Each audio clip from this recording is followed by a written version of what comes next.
Dymuno Nadolig llawen I chi. Dymuno Nadolig llawen I chi. Dymuno Nadolig llawen I chi. A blwyddyn newydd dda. Beth yw rhai pethau ni'n neud amser Nadolig? Rhoi pethau pobl. Dathlu y geni bach am Iesu. Ni'n rhoi coeden I lan. Mae'r gwrachod yn dod I ni drygioni mor y dda. Dymuno Nadolig llawen I chi.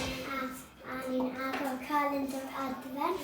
Dymuno Nadolig llawen I A ni'n sgrifennu cerdded Nadolig. Dechreuon nhw hala cardiau Nadolig yn oes Victoria. Dymuno Nadolig llawen I chi. Bod samser fi, mae'n bwysig hala cerdded Nadolig. Pam bod hala cardiau Nadolig yn bwysig? Mae'n jyst yn bwysig. Mae'n neud pobl eu teimlo'n hapus. Nadolig llawen I chi. Hefyd ni'n hoffi canu carolau. Dyma ni'n edrych